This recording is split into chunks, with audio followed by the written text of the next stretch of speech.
Yo, this is from Pantilla the Family y'abantu bana abafiiridde mu kabenjje mu ggwanga lya South Africa okuli taata maama n'abaana babiri baaziikiddwa omulundi gumu mu disitulikiti y'e Mukono. Taata yabadde amanyiddwa nga Moses Semwogerere ate nga maama yabadde amanyiddwa nga Rebecca Alinaitwe. Abaana kwabaddeko Winifred Semwogerere ow'emyaka 12 ne Samuel Semwogerere ow'emyaka 2. Akabenjje kano baakafunira mu Eastern Cape Province mu ggwanga lya South Africa. Kitalo nnyo kitalo ddala bonna batukumusa omulundi gumu. Bo abakyala basatu abeekalakaasa gye bavuddeko awo nga bali bwereere era nga bali batambula nga boolekera ku paalamenti nga beemulugunya ku buli bw'enguzi obususse mu ggwanga lya Uganda. Olunaku olwaleero bayimbuddwa ku kakalu.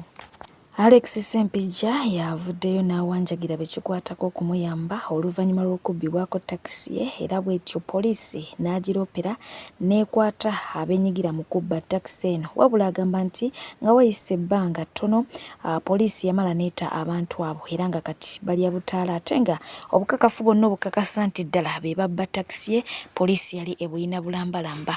Wano nno wasinzidde n'agenda maaso okuba nga ate akoowola bekikwatako kubanga takisi eyo gye yali ajjamu ekigulira amagala eddiba okusobola okulaba nti alabirira famire ye. Agava ewa Geosteady go si malungi naye ng'ate sinaba kutwalayeyo ye eyali mukyala we amanyiddwa nga Hindu era ng'ono Nakawere n'omwana tannaweza bbanga ddene nga bw'obalengera bwe batyo. Baayawukanye era baayawukana nga bwe bakitegeera wabula ng'ono yagenze maaso okuba nga ate yeetimba ku mutimbagano ogwa TikTok. Yes, ba social media in-laws ne batandika okuba nga ate bamusabula. Omu yagenze maaso okuba nga ate amwambalira n'amugamba nti yali alowooza mulungi nnyo bw'atyo n'alemesa Prima obufumbo naye kaakirabe ekyokubeera single mother butya bwe kiruma. Ono nno yamwanukudde nga munnanga amwambalidde akateteeyi ka yero. Awo abangi bwe basinzidde ne bategeeza nti ate kaakati Hajati atukunamira bukunamizi takyali ku bya Hajati. Ziba tekiri busa gwe bakyayengazze abantu no beekaza Yesu bwe yali agamba tebamuunyamu tebamukyaba bamusuddewo. Ziba tekiri busa gwe bakyayengazze abantu no beekaza Yesu bwe yali agamba tebamuunyamu tebamukyaba bamusuddewo. Meanwhile, omukulu amanyiddwa nga Pengepenge akakasa nti omukulu amanyiddwa nga Geosteady avaavaako ennaku zino era nga takyali steady ng'erinnya lye bwe lyogera era nga agamba nti okusinziira ku mawulire gafuna Geosteady yandiba nga akubwa era nga agamba nti akozesa ice Brenda Miles gwe baali boogerako okuba nti akozesa. So omukulu ono wabula yagenze maaso okuba nga ate atutegeeza nti agenda kujja mufulusi nga atunnyonnyole bwe kitaba ice. Waliwo ne olugambo olulala olugamba nti omukyala maama w'abaana Prima mpu yasindika empitambi mbu ng'agiyisa Munina Rose n'aba nga ate agitwala mu nju ya Geosteady oba maka ga Geosteady ng'ekyo nno kye kyaviiriddeko n'omukyala Nakawere mbu okubanga akola ki anoba bya Pengepenge. Olunaku lwaleero tugenda kutunula mu nsonga za Geosteady lwaki bambi obwongo bwe bufuna ekikyamu. Abantu bagamba balaafu anywa nnyo ice bu Kristos abalala bagamba nti Prima ng'ayita mu Nina Rose bamuyingiriza bbi mu nnyumba kye kyaddusa oli omuwala Hindu mu maka. Nina Rose nti gwe aleeta bbi mu nnyumba ya Geosteady nga gundi amukuwadde Prima ate yalimu amapeera. Tugenda bitunulamu leero. Omuntu awayiriza lunda bw'oba omulaba Struggle tazibirwa kubo atajagala oba omulaba umalu toyagala struggle olwanyisa Bobi Wine wali akavanga tabumalu buli ayagala Bobi Wine oyagala omugobeko abantu Bobi Wine oyagala omugobeko abantu basigale bokke Awa eriyupiriri pazo bandi musula eddalwe essaawa yonna naye nga gwe oli ttiimu ky'omulungi omwagala mpuliriza yasumala kiseka oba liri pazo kupije teniza nkakolya omulungi omwagala gyekubiddeko weebale kubanga ate otumbudde mu kadde kano kennyini era nga nkwanirizaako kansubire nti oli bulungi yonna yonna gy'osinziira olutalo nno luwanvu luwanvu ddala nno luwanvu yidde ddala nga bw'okiwulira buli omu ayanukula munne buli kadde buli kaseera era nga munange wenjogera omuliro gwakutte dda eruye yona yenga ye mwana muneza amanyiddwa nga Gravity omutujju ebintu birina okuba nga ate mutambulira bulungi teyayokya lugogo wokka wabula nga ate ne saidi eri abantu beeno bagamba mbu yayokyeza wewulireko tweyongereyo oza kulaba teekayunga tajjuza sokolaba omuntu omulaba tewajudde tewawera miliyoni y'omuntu miliyoni y'omuntu yeyo nabagamba principal talina kyasobola Gravity yalagidde miliyoni y'omuntu yeyo olaba omuntu ali awo miliyoni y'omuntu kayunga bakikobye kayunga mwebalewagira Chelsea yumirira wafuuse ensonga ku mukutu ogwa TikTok yasa era ng'omukyala original composer twamuguddeko dda omukyala amanyiddwa nga Lady C abasinga obungi mwamutegeera kayimba akamanyiddwa nga ndowa bakadde bannange akayimba ako mukategeera ddala bulungi naye mwe abankumi bbiri temuna kye mutegeera omukyala oyo yatugambye nti akayimba ako yakafulumya mwaka gwa 1999 so nga ate ye omukulu amanyiddwa nga omukulu amanyiddwa ng'omukunja ye yavudde n'atugamba nti akayimba ako kamutuukako mu mwaka gwa 1990 kati oba ani alimba ani kyonna kyekiri naye nga byonna keeyo mu 1990s yasa kakati nekiriwa omukyala amanyiddwa nga Viola Nakitende akayimba kano yagenze maaso okuba nga ate akaddamu oluvannyuma lw'okaddamu munnange abantu ne baleeta okuba nga ate balowooza nti oba oli awo ye original composer munnange abantu bavuddeyo ab'enjawulo okuba nga ate bamusabula ku mukutu ogwa TikTok nemamugamba nti akayimba k'omukyala keesonyiwe kasita Lady C kakayimba kakatandika twasobodde okuba nga tetukola ki tumulaba naye ngera kuba nga ate nkutuusako omukunja ate oluvannyuma kutuuseko omukyala Lady C awo tubeere nga tweyongerayo njagala okwebazaako abakoze challenge y'akayimba ka Charles yimirira awo mwebale kazuukusa nenjagala okulabula omuwala omuyimbi gwe bayita Viola Nakitende tekera okwesiba ku luyimba olwo oluyimba olwo nzijukira baalundeetera mu 1990 nze nasooka oddukuba ku lediyo akawala ako ke bayita Zanledi ke kaaluleeta era oluyimba olwo balukolera ku double kick ya David Lutalo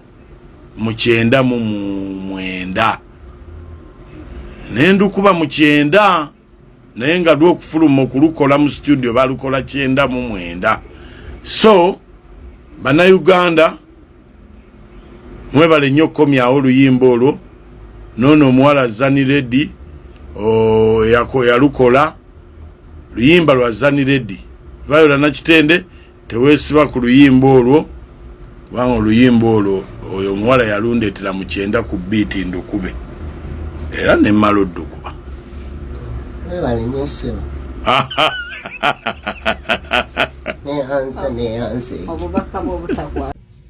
Hey, what's up, my people? It's me, your girls, and Lady C.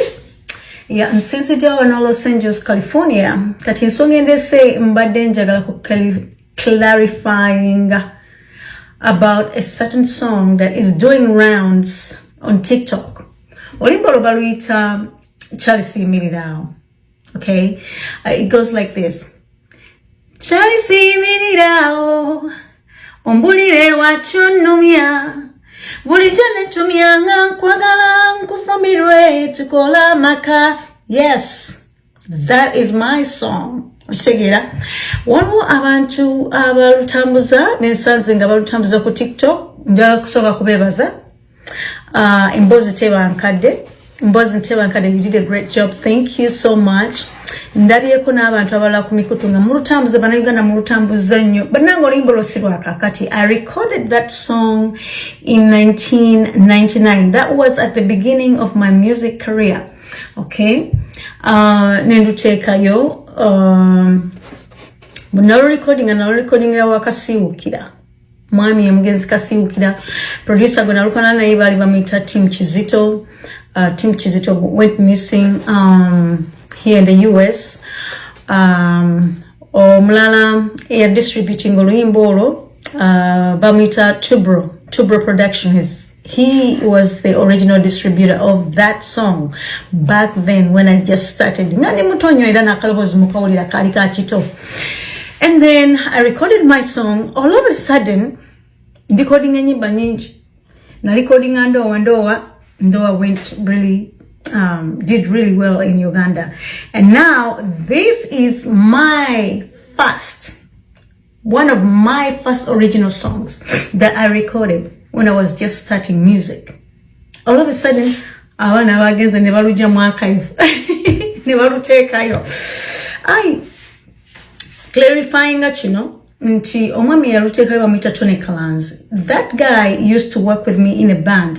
Nga omanyira ebintu webibeerawo olusi bwe tuva Uganda, abantu betumanyi batwala ebintu byaffe oba babibuzaawo oba they do some kind of things. Naye omwami oyo yakafa kya mukisa mubi nti yakafa era mukama omwoyo gwe aguwummuza emirembe. But if I did not run into this video of Emboze Tebankadde, I would not have known that this song is out there. Kubanga sitera nnyo okubeera ku social media, like totally sitera nnyo okubeera ku social media. Every once in a while I come and cruise on social media, but that is my music. I have lots of songs. By the way, ninaona olupya kati olugenda okufuluma baluyita Komao. Okay, that's the new song that is about to come out. Komao. Era mbadde nsaba mupenge attention ku nyimba zange, following mwebali kusharinga ekintu ekirala kyenjagala okuputtinga out there. Waliwo omuyimbi nyabo bakungambye simanyi bakuyita erinnya lye bamuyita Viola Nachitende. Viola Nachitende, you probably did not know the right owner of this song called Charles Imirirao. I am the right owner of that song. I have the rights to it. I own that song. Oli publishing or publishings without my permission, and you went and recorded that song without my permission. So wali baddo noonyako ensonga zino tetuzisolvinga, owulidde mukwano, noonyako tuzisolvinge kubanga tekiba kirungi, kiba kikyamu. That is infringement. Okay, that's infringement. Yeah, noonyako ekyo nakyo tukole ki tukimale. So yes, that is my music. Video mugirinde mujagiraba, and that's my old classic song. Ugandans do good music, musicians, artists, whatever do good music. You never know. Thank you everybody.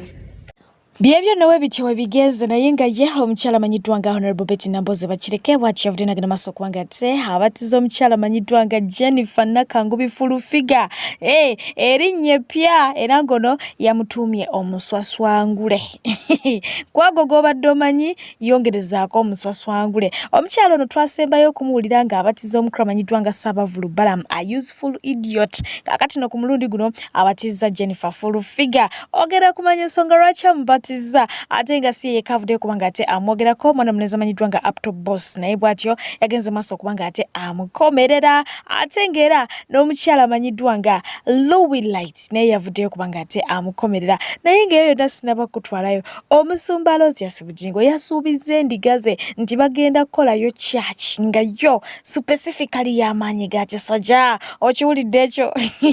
Eri basalako basajja busajja, amaanyi g'ekisajja gayitiridde tegakyamala musajja omu. Abakyala bafuba kubusalako. Waliwo alabikiddeko okubukedde yasimatuse busimatusinga omukyala amuli bubi amugoba ne jampi asobola okubanga ate obusajja abusalako. Naye munange Mungu n'ataasa yasossemu busotaawo bw'atyo n'asimatukera yasibidde ku poliisi naye kubira omulanga kakati yanange.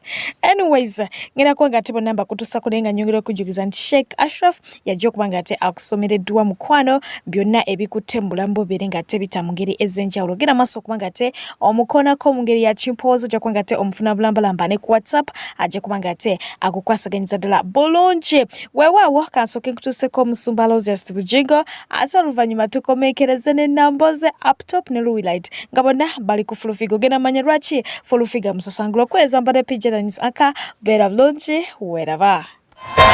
Abagala ekkanisa egaba amaanyi g'ekisajja tugenda kutandika okuzimba. Teekayo sente zo. Mbuliza omusajja akuliranye nti olinamu ku maanyi g'ekisajja. Baba alinamu ku maanyi g'ekisajja munsabire akubuulire. Alina amaanyi g'enkanawa. Amaanyi g'ekisajja tegasangibwa mu budomola na mirandira gye mulya. Bamala ne bamuta.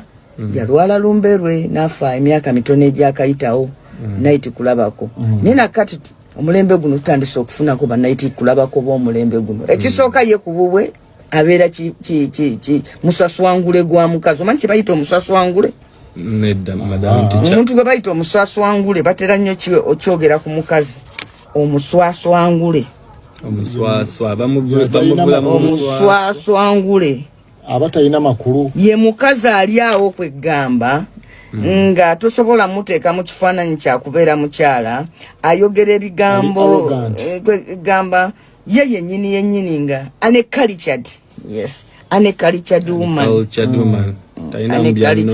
woman ali awo kwegamba muswaswangule gwa mukazi omuswaswangule kati bannabyabufuzi batera nnyo okufunayo emiswaswangule gy'abakazi amanya abakazi naturally we are supposed to be decent being mothers morally upright fe abantu katonda yatuleeta mu nsi muno kugibalansinga bw'osoma bayibuli nti katonda yamala okukola ebintu byonna n'abeera even satisfied nti amaze katonda n'agenda n'okuwumula n'akola ki n'awumula ng'agamba yensi ngitonze fu ngigyeko engalo naye bwe yagenda okuyitayo ng'alaba teri ssanyu kwe kuyiya ne bagamba n'omukyala abalansinga ensi tutondeyo ekitonde ekirala like after creation God discovered that remained a creation of one to bring back the balance one extra creature nti katonda bwe yamala otonda ensi nga byonna weebiri ennyanja weeri ebyennyanja weebiri ebinyonyi weebiri ensolo weeziri n'omuntu nga waali omusajja weetuli ne katonda n'okuwumula n'agenda n'akola ki nga n'emikono agijjeko n'agamba tumaliriza otonda ensi naye agenda okulaba ng'ensi erina kyebulamu kwe kuba nti waliwo n'olukiiko mu ggulu kwe kuteesa okutonda omukyala so from the word go omukazi yatondebwa kuleeta sanite okulabibwa kw'omukyala awantu wonna kulina kuleeta bwenkanya kulina kuleeta bukkakkamu kulina kuleeta bulamu because omukyala katonda agabana naye omulimu omunene ogw'okutonda abantu mu nsi omukyala rolo gye tulina nga bamaama waliwo ebintu ebimu ebitasuubirwa mukazi kukola era kubira ddala madam teacher nga bwe tumanyi nti omukyala azaalibwa n'ekintu kye bayita value omusajja kyenyinza obutazaalibwa nakyo nti fe omusajja value yo gwagyekolera naye omukyala already kuba nti ozaaliddwa oli mukyala already yeyo value gy'olina tulina ekifaananyi kya maama Bikira Maria nga oleete mugamba Bikira Maria mirembe gibe gy'oli oweereddwa omukisa mu bakazi bonna bali bamugamba kuzaala mwana nagamba bwe ndi muzaana wa Mukama kibeere ku nze nga bw'ogambye submission okukkiriza okutaliiko era ne buli woogenda n'ebifo byonna ebibeeramu okusinza Katonda ogenda okulaba abakyala be baba basingawo obungi so naye zi gavumenti bwe zoonooneka zikwata abakyala ne zibajja mu kifaananyi kyabwe ekyo mu lolo yaabwe eyo mu sanite yaabwe eyo ne bafunamu abakazi ne bafuuka emiswaswangule uncultured ne batandika bakozesa okwogeranga ebigambo ebitaliimu buvunaanyizibwa kati omanyi lwaki balondamu abakazi nti kubanga omukyala abantu bali badde tebaagala kulwana naye tulabika bubi ng'oyomba n'omukazi olabika bubi era bagamba omusajja takuba mukazi kakati abantu balwawo nnyo okugjayo ag'omubuto obbakwata n'amaanyi kati ne bakozesa omukisa ogwo ne ba-abusinga eyo immunity Mukama gyatuwanga abakyala ne bajja abusinga kakati so buli badictator batera nnyo okuzimbawo groups z'abakazi emiswaswangule kati olaba gundi we yafiira Gaddafi nga yegobyeko ne ba bodyguards abasajja nga yeetooloolwa abakazi olwo omanya nti kati n'omukulembeze ono watuuse yenna yeta kwegamba ye n'abeeraawo ng'alinga nga seggwanga etudde abakazi bamwetoolodde kati soogera kwabo naye njogera ku gino emiswaswangule gy'abakyala era kati singa ogenda mu social media na buli group etandise okufunamu omanyi politics wa Uganda kakati no gamba guno omuswaswangule no gwa Museveni kakati no labawo omulala omuswaswangule no gamba kati no guno omuswaswangule no timu gundi yeguzimba waliwo omulala ennaku zino gwenda ba ngwambala boarding bweguti nena jao nengo ulira dale kati atabo sagala bogerako era kyegamba nti ekimu ku kikulu kye balina buli muntu yenna yenno mutegevu ateta yagala kuwanyisiganya na bigambo na miswaswangule kakati miswaswangule ufukutuseyo bogede bigambo bingi nnyo ku baana baffe abaasibwa abaana abaasibwa bali makomera nze mbadde njise bintu bwe biti bingi nnyo ebirimu abantu okusibwa ku mulembe gwa Mwami Museveni mu nkola eyo bwetyo ey'okusiba abantu n'omala okusiba abantu n'obakolako ebyobutemu ate n'otandika kunenya beri be baawagira nga Honorable Namboze bwe yatuga nti mu NRM mulimu ba useful something kati ba activating zone useful something alaga nti omusango gw'Abaganda baffe abasiba aguli wakati okubakozesa confession babate. Hey, kati ye musanyufu alaba kyakola kya ttendo alowooza abamutumye bamwagala nnyo. Remember ono yali abavumyeko n'abawemula ebiwemula byonna olwaliro ne ku internet bikyaliyo alowooza bamwagala naye bagenda mukubya po abo b'obavuma. Allah oba owoze ebbanja oba ojja ddisasula olaba batomeza po ne bakubya tanka omuntu abakoledde olugwe yali akeddeko n'obavuma. Do you think bakwagala oba bakusetting up gwokozesa abaana ensobi gwoberenga gwogo bafrontinzeeyo nti gwatomeza abaana kati n'abaana bajje bakonfesinge bakakase nti anti emisango twagiza. Osobola okwesiga omuntu akedde ku makya n'akuvunaana emisango gy'otazza n'omwesiga nti wonokerecha n'ogana naguzza anaakuta. Bwe kibanga ekigendererwa kyakuta abaana bano bulijjo gavumenti ewaaba emisango ne waabira abantu ne bagisinga ne baga nti gavumenti bagisinze kyekibalobera naguno omusango kubanga gutambudde emyaka gigenda mwena ng'obujulizi tebabulina obukakasa abantu bano ku misango gye bazza lwaki tebabaleka. Lwaki gavumenti teyagala bagiwangule? What are they running away from? Badduka kino kye badduka kati n'okubeera nga kibadduka ne bw'obala bagala kati okuvuga speed. Remember Joero Okitoba agenda wa baagala kuwewezaako agenda okutuuka okugenda nga agenze nga waliwo abaana abazze mu kamera ne baga nti ffe bano be batukozesa bwe bati ne bwe bati be batukozesa bino bwe bati ne bwe bati babeere nga bawewezezaako kweyembeera wadde jja kuba teweddewo but they are running away from this. Hey, kati waliwo akakunizo kenninze ono useful something kyatamanyi nti abaana bano bwe bakeera enkya ne mubateeka mu kamera ne mubakujjako eyo confession yammwe nga bwe mwagalo gye bajjako nga bagamba nti bannabyabufuzi bwe bati ne bwe bati be baatutuma. Bwe babanga be baabatuma mugenda kubayoola kubanga be baatuma mubanga mubasibye emyaka gibadde gigenda mwena kati ate abaabatuma munaabalekayo ne bayinaayina. Awo wenninza okulaba be mugambye abaana be bagambye nti baabatuma nga nabo mubayoola. Kinaasoboka abo abaana be bagambye nti babakozesa ensobi okubayoola oba bagendaga kemukoze confession tubatadde bakeera enkyambu mbunga abaana babagambye mbu bakkiriza emisango babagambye tubatadde naye yabatuma mwenna tubasonyiye mubeere ebweru kasita otubulidde amazima. Tusuubira bagenda bakola nga bwe baakola. Ono eyatuma eyattu omukulu w'ekika ky'abendiga be yatuma babakwata naye yabatuma ne bamunoonya olwaleero ali munda. Kati abaana bano bamala okukola confession kitegeeza ababatuma mugenda bwe bajja ne baga nti bano be baatutuma mugenda bayoola mubateeke munda. Kati tolaba nti ono useful something bamuzanyisa omuzannyo gw'atategeera gw'olaba kisoboka kijja mu mutwe gwo nti bakeere enkyanga abaana bakoze confession ne baga nti gundi yatutuma tukoze ensobi bambi yabakoze ensobi tubasonyiye nga naye abatuma tebamuyodde gwe baga nti tebamuyodde. Kati tunuulira ono ayingira byatategeera ayingira omuzannyo gwatategeera alinga entandikwa y'erinnya lye. Nze mbasaasidde. This is a setup. Fenna twagala baganda baffe baveeyo era bakeera enkya nga babatadde ffenna lyessanyu lyaffe naye mulimu ebibuuzo bye twebuuza nti bino binaasoboka bakedde enkya ne babaako bye basongako nti gundi ye yatutuma babagaye nti mwejeredde tubatadde mugende naye yabatuma nga tebamuyodde kitegeeza these people are going to be witnesses babeera ba witness kitegeeza oli eyabatuma alina kuba munda ne batandika okubeera ba witness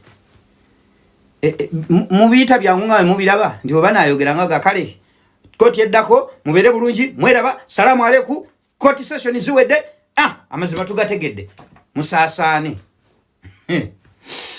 aya kafe katubitunulye tulabe gye bigenda okugwera ebintu bino bano babeesibira babeekwatira byonna era gye bigwera nga babakozeseza confession era byonna buli kimu gyeyongera kuba mitawaana myereere nze ndaba ekyandibadde ekyangu akere ku makya obujulizi bubuze abaana tubatadde babaliyirire naye kati guno omusango oguli saidi eri wano wokka weewali embaga wano buleka guno omusango gwe guba kulungutanya guno amawati political prisoners onogana boza political prisoners trajja bakku abaana bano bagamba bakwatibwa ne bomu enkolerere zebakkiriza bakwatibwa n'amasasi gebakiriza abaana bano si ba Uganda tebaba bajja wamu babajjanga mu bifo ebyenjawulo abaana babasanga nga bateze bomu bo bennyini. If gaslighting was a person, that would definitely be full figure ina bingi byayogedde muno, but I'll talk about key words byasinze okukozesa. Bobi Wine lwaki oyagala basibisa abaana bano? Bobi Wine ekituufu oyagala ki? First and foremost, abaana abo gwe wennyini n'abakozesa we muba mulowooza tebalina musango. I don't see reason as to why musooka kwebuuza ku Bobi Wine okubanga mubata. Omubuuzizza lwaki ba Edi Mutwe n'abalala ngabo bavaayo bo temwabakwata na mundu oba na bomu.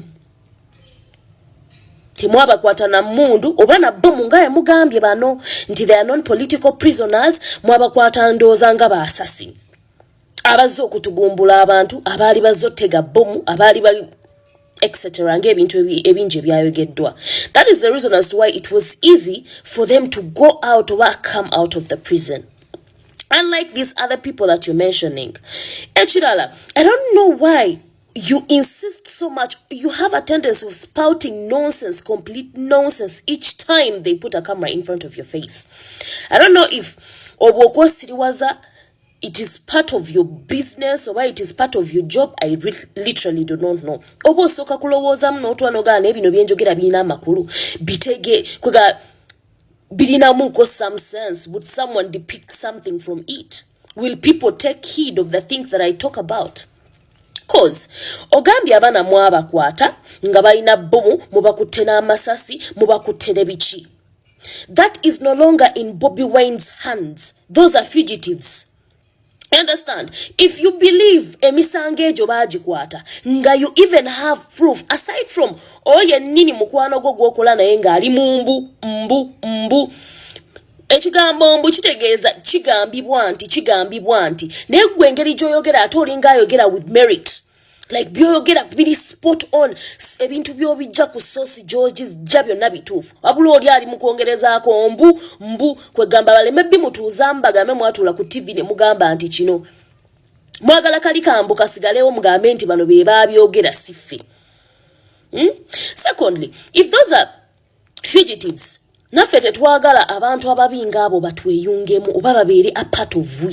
So if you believe bakwatibwa n'amasasi n'oyo yenna akuwa information jojja n'oyasama, bakuwa information eraga nti abaana abo babakwata n'emmundu babakwata n'ebbomu, why do you think it is about Bobi Wine to come and do something for them okubanga babajja mu gundi? You believe bakwatibwa nga bakwatiddwa n'ebbomu, bakwatiddwa n'amasasi. Lwaki olowooza Bobi Wine alina kyasobola okukolawo okubanga abaana abo bajjibwa mu kkomera? Mwina mwagala muyite muteese naye ku tebo y'emu abereko kyabawa nti abaana babamuwe babajje mu kkomera sikitegeera oba nammwe ababa reporting oba babateekako egyo emisango temwekakasa misango ki gye mwawaaba kojeje misango minene eje misango minene. But the way you speak about Bobi Wine's involvement, police akola ogwayo nekwata mmwe bemuyita abazibe emisango era abalya mu nsi yaabwe olukwe nga batega bbomu baagala okutta n'okusaanyawo obulamu bw'abantu. Lwaki ate Bobi Wine obimuyingizaamu nga si ye yabakwasa? Kale let us say Bobi Wine ye yabatuma ye yabategesa ezo bbomu. Bobi Wine akola ki wabweru? If you have proof nti Bobi Wine ye yabatuma era abaana abo bennyini by law baba bavuddeyo ne batestifyinga ne bawa ani yabawa bomu zaava walwaki Bobi Wine yabawa bomu ezo nga n'obukakafu mu buyina n'abaana batestifyinga that each and everything that you got with them, each weapon was given to them by Bobi Wine. Lwaki Bobi Wine yakyali wabweru wa kkomera? Amateeka gakola ku oyo muntu wa wansi yekka atalina bwasiriza atalina baloya basobola mu supporting oba mu defending ambino. Why are you calling upon Bobi Wine? Tell the police to go arrest Bobi Wine as well, because he is the one who sent abaana balaga bakozesibwa ng'abatujja kubanga batega bomu gyonna gye bazitega. Eyabatega bamubagambye. What is the police waiting for? Let the police go and arrest Bobi Wine. It is as simple as that. Ate Bobi Wine abaana babandi obagazaaki olinga agamba nti omuntu akomitinze such an atrocity ngeeyo oyagala Bobi Wine abeeko ne kyakula. What happened to the laws of this country? Are they rigged? Is that what you're trying to prove? Because if you're saying okutebwa kw'aba abaana kudependinga totally on Bobi Wine, then simanyi Bobi Wine kikyayina kukola ng'obukakafu ng'obwo bwakwatibwa in custody of those guys nga bo be bayina bomu mbakutte ne bomu bayina ki. Bobi Wine ayina kukolawo ky'okubanga ate akomyawo abatemu abo mu society. Bale tubeereko n'amagezi. Sente za government muzirye, sente z'omuli w'omusolo muzirye, naye ate nga mutuulako ne mwogera ku bintu ebibaweesa ku magezi. You eat the money but still remain dumb. Mukozeseeko ku bwongo. Take your time, think. Jot a few things down. Yogera ku bintu ebikuweesa ku magezi. Bobi Wine mwagalo kimutekako Bobi Wine yasibisiza abaana. Mutugambe Bobi Wine kiki yeetaaga okukola ffe tugende tunkimusabe mulabika mmwe tabawulira. Anaawulira ffe bagende bata abaana. Naye by law abaana abo wembeejo gye emisango gye mubalanga era nga gye gy'abasibisa, then teri ayinza kubayamba kuva mu mbeera eyo gye balimu. Baba balina kusibibwa. Naye gwe wovaayo n'ogamba nti Bobi Wine yaleetedde okuba abaana abo nga bakyali mu kkomera, kitegeeza mmwe be mukwata n'ebbomu n'amasasi era nga batezi ba bbomu mubatabuti ne badda mu community ne badda mwewere okutega bbomu. Because now it is not in anyone's hands but the government. It is the law to handle them. How is Bobi Wine inclusive in this? Obukakafu mubuyina, testimonies zaabwe muzina, bo bennyini baavayo ne bagamba ani yabatuma. Lwaki yabatuma? Mumwogerako bwogezi ku mawulire, muleke poliisi ekola ogwayo. Poliisi egende ekwate Bobi Wine okubanga yakwata bbomu n'aziwa abaana ne bazitega. That is one. Ekyokubiri, amateeka Bobi Wine akolamu ngaani? Abo batemu. Why is it about someone to release them? To pardon them? Why is their release supposed to be upon Bobi Wine? Because now it is not about Bobi Wine and why he gave them what he gave. Those people put a lot of people's lives at stake.